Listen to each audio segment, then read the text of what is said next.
ഒരു തടവുകാരൻ ജയിലിൽ നിന്ന് രക്ഷപ്പെടുന്നു. കോപാകുലരായി ജയിൽ അധികൃതർ. ജയിൽ സൂപ്രണ്ട് അലറി വിളിക്കുന്നു, ഒന്നിനു പകരം 10 എണ്ണത്തെ ഞാൻ കൊല്ലും. 1, 2, 3. 7ാമത്തെ ആളെത്തിയപ്പോൾ ഏങ്ങലടിച്ചുള്ള കരച്ചിൽ. എനിക്ക് ഭാര്യയും മക്കളുമുണ്ട്, എന്നെ കൊല്ലരുത്. അപ്പോൾ ശാന്തനായി ഒരു കത്തോലിക്ക പുരോഹിതൻ മുൻപോട്ട് കടന്നു വരുന്നു. നിനക്കെന്താടാ വേണ്ടേ? Jail superintendent ആക്രോശിച്ചു.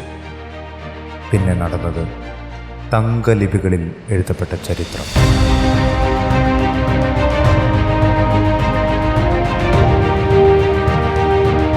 ലക്ഷങ്ങൾ മൃഗീയമായി കൊല ചെയ്യപ്പെട്ടിടമാണ് ഹിറ്റ്ലറുടെ ഔട്ട്ഷീറ്റ്സിലെ നാസി തടങ്കൽ പാളയം. അവിടെ ചൂണ്ടിയ തോക്കിൻ മുൻപിൽ നിന്ന് ഇയാൾക്ക് പകരം ഞാൻ മരിച്ചോളാം എന്ന് പറഞ്ഞ് സ്വയം മരണത്തെ ഏറ്റെടുത്ത ഒരു കത്തോലിക്ക പുരോഹിതനുണ്ടായിരുന്നു നമുക്ക്.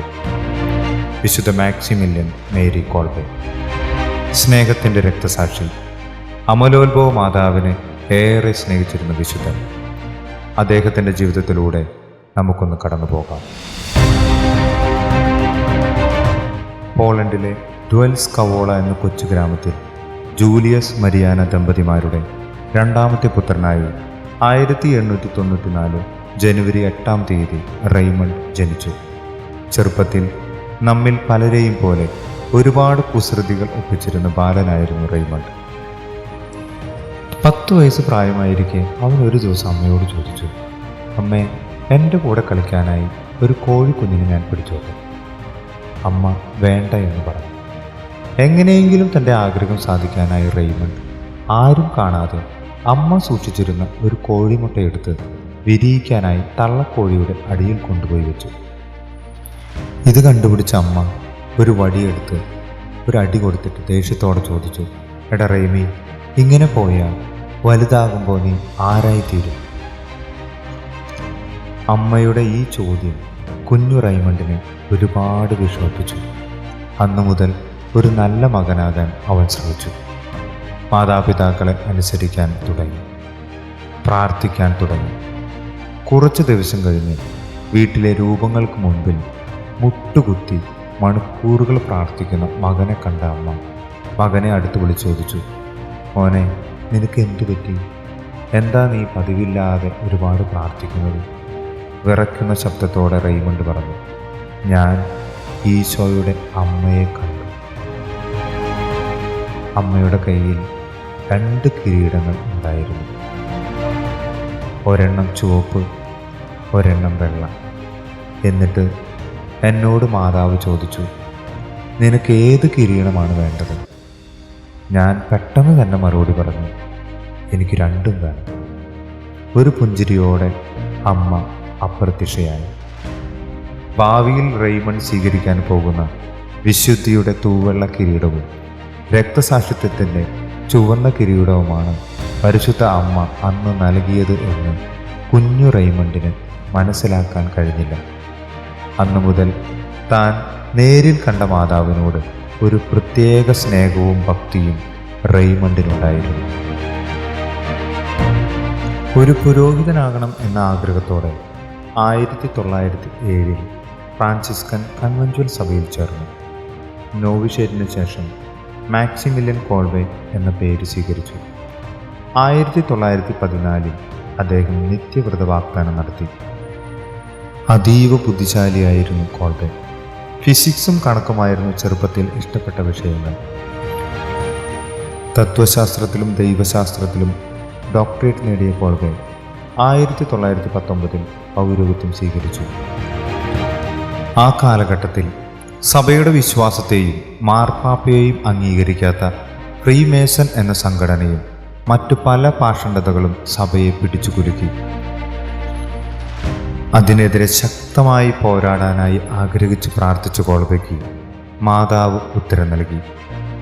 ആൽബിജൻസിയൻ പാഷണ്ഡതയെ തോൽപ്പിക്കാൻ വിശുദ്ധ ഡൊമിനിക്കിന് ജപമാല പ്രാർത്ഥന നൽകിയ പോലെ പാഷണ്ഡതകളെ തോൽപ്പിക്കാനും ഈശോയ്ക്ക് വേണ്ടി ആത്മാക്കളെ നേടാനും ഒരു സൈന്യത്തെ രൂപീകരിക്കാൻ കോൾബെക്ക് പ്രചോദനം ലഭിച്ചു. അങ്ങനെ 6 സഹോദരന്മാരെയും കൂട്ടി കോൾബെ 1917 സ്ഥാപിച്ച സംഘടനയാണ് അമലോത്ഭവ സേന, മിലീഷ്യ ഓഫ് ഇമ്മാക്കുലേറ്റ് MI. എല്ലാ മനുഷ്യരെയും ഈശോയിലേക്ക് നയിക്കുക എന്ന പരിശുദ്ധ അമ്മയുടെ ദൗത്യത്തിൽ പൂർണ്ണമായ സമർപ്പണത്തിലൂടെയും വചനപ്രഘോഷണത്തിലൂടെയും പ്രാർത്ഥനയിലൂടെയും പങ്കാളികളാകുന്നവരുടെ കൂട്ടായ്മയാണ് അമലോത്ഭവ സേന.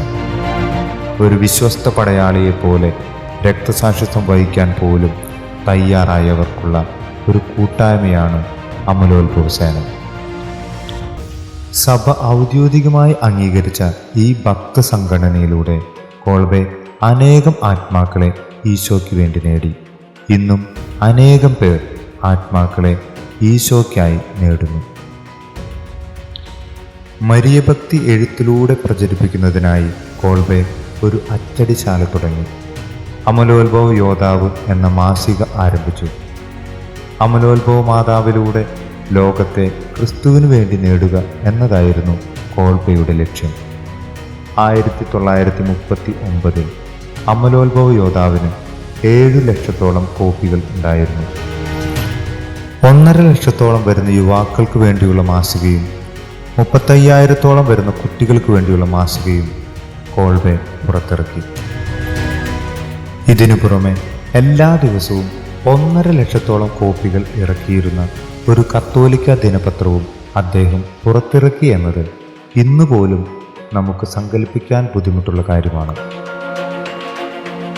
1930 മുതൽ 2 വർഷം അദ്ദേഹം മിഷൻ പ്രവർത്തനത്തിനായി പുറപ്പെട്ടു. ആദ്യം ജപ്പാനിലെത്തി.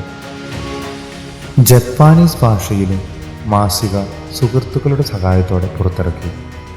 1932 ജൂൺ 24 കോൾബെ നമ്മുടെ കേരളത്തിലുമെത്തി. അമലോത്ഭവ മാതാവിനോടുള്ള സ്നേഹം കൊണ്ട് നിറഞ്ഞ് കേരളത്തിൻ്റെ മണ്ണിലൂടെ 5 ദിവസം യാത്ര ചെയ്ത് വീണ്ടും ഇന്ത്യയിലേക്ക് വരാം എന്ന പ്രത്യാശയോടെ ജൂൺ 29 കോൾബെ തിരിച്ചുപോയി. 1939 ലോകത്തെ ഭീതിയിലാഴ്ത്തിക്കൊണ്ട് 2ാം ലോക മഹായുദ്ധം പൊട്ടിപ്പുറപ്പെട്ടു. 1939 സെപ്റ്റംബർ 19 കോൾബെയെയും 37 ഫ്രാൻസിസ്കൻ സന്യാസിമാരെയും തടവിലാക്കിയെങ്കിലും പെട്ടെന്ന് തന്നെ മോചിതരായി. 1941 മെയ് 28 കോൾബെയെ വീണ്ടും നാസി സൈന്യം പിടികൂടി ഔട്ട്ഷീറ്റ്സിലേക്ക് കൊണ്ടുപോയി. ലോകം കണ്ടിട്ടുള്ളതിൽ വെച്ച് ഏറ്റവും വലിയ ക്രൂരതയുടെ ഇടം. വെറുപ്പ് കൊണ്ടും നിർവികാരത കൊണ്ടും പണിയപ്പെട്ടതാണ് ഔട്ട്ഷീറ്റ്സ് എന്ന് പറയപ്പെടുന്നത് സത്യമാണ്. കുഞ്ഞുങ്ങളടക്കം ലക്ഷങ്ങൾ അറുവുമാടുകളുടെ അത്ര പോലും വില കൽപ്പിക്കപ്പെടാതെ പിടഞ്ഞു വീണു മരിച്ച ഒരു കൊലക്കളം. മറ്റു തടങ്കൽ പാളയങ്ങളിൽ നിന്നും വ്യത്യസ്തമായി ആദ്യമായി ഗ്യാസ് ചേംബർ സ്ഥാപിച്ചതും ഔട്ട്ഷീറ്റ്സിലാണ്. ഒരു ദിവസം ഒരു തടവുപുള്ളി ജയിൽ ചാടി രക്ഷപ്പെട്ടു. ഔട്ട്ഷീറ്റ്സിലെ നിയമമനുസരിച്ച് ഒരാൾ രക്ഷപ്പെട്ടാൽ പകരം 10 പേർ മരിക്കണം. പട്ടാളക്കാർ 10 പേരെ തിരഞ്ഞെടുത്തു. ഞാൻ മരിച്ചാൽ എൻ്റെ ഭാര്യയും മക്കളും അനാഥരാകും എന്ന് പറഞ്ഞ് ഒരു വ്യക്തി പൊട്ടിക്കരഞ്ഞു. അദ്ദേഹത്തിൻ്റെ പേര് ഫ്രാൻസിസ് ഗയോണിഷെക് എന്നായിരുന്നു. ആ സമയം ഒരു തടവുപുള്ളി ധൈര്യസമേതം മുന്നോട്ട് വന്നു. എല്ലാവരും ഒരു നിമിഷം നിശബ്ദരായി. അയാൾക്ക് പകരം മരിക്കാൻ ഞാൻ തയ്യാറാണ്. പട്ടാളത്തലവൻ ആശ്ചര്യത്തോടെ ചോദിച്ചു, നീ ആരാണ്? കോൾബെ മറുപടി പറഞ്ഞു, ഞാനൊരു കത്തോലിക്ക പുരോഹിതനാണ്. പട്ടാളത്തലവൻ പറഞ്ഞു, അവരോടൊപ്പം പോയിക്കൊള്ളൂ. അങ്ങനെ കോൾബെയെ മറ്റു 9 പേരോടുമൊപ്പം പട്ടിണി കിട്ടുകൊല്ലാനായി കാറ്റും വെളിച്ചവും കടക്കാത്ത ബങ്കറിൽ അടച്ചു. ആ ബങ്കർ കോൾബെയുടെ വിശുദ്ധി കൊണ്ട് വ്യത്യസ്തമായി. പ്രാർത്ഥനകളും ഗാനങ്ങളും അവിടെ നിന്നുയർന്നു.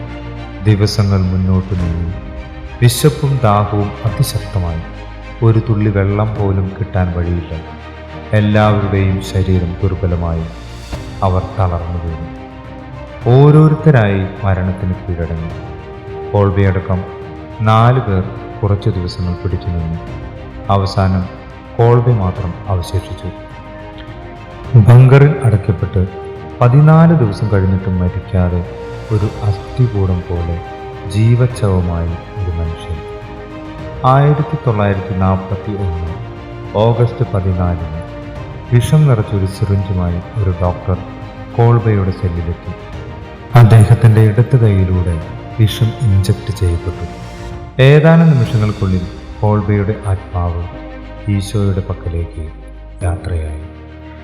1941 ഓഗസ്റ്റ് 15-ാം തീയതി കോൾബയുടെ ശരീരം ദഹിപ്പിക്കപ്പെട്ടു. 1955 ദൈവദാസനായും 1971 വാഴ്ത്തപ്പെട്ടവനായും പ്രഖ്യാപിക്കപ്പെട്ടു. 1982 ഒക്ടോബർ 10 വിശുദ്ധ ജോൺ പോൾ രണ്ടാമൻ മാർപ്പാപ്പ മാക്സിമിലിയൻ കോൾബയെ വിശുദ്ധനായി പ്രഖ്യാപിച്ചു. തനിക്ക് പകരം മരിച്ച ആ പുണ്യാത്മാവിൻ്റെ വിശുദ്ധ നാമകരണത്തിന് കണ്ണുനീരോടെ ഫ്രാൻസിസ് ഗയോണിഷക്കും ദൃക്സാക്ഷിയായിരുന്നു. സ്നേഹത്തിനു വേണ്ടി ജീവൻ അർപ്പിക്കുന്നതിനേക്കാൾ വലിയ സ്നേഹമില്ല എന്ന് പഠിപ്പിച്ച ഈശോയുടെ വാക്കുകൾ പൂർത്തിയാക്കിയ സ്നേഹത്തിൻ്റെ രക്തസാക്ഷിയായ വിശുദ്ധ മാക്സിമിലിയൻ കോൾബെ നമുക്ക് സ്നേഹിക്കാനുള്ള ഒരു പ്രചോദനമായി ഇന്നും നിലകൊള്ളുന്നു.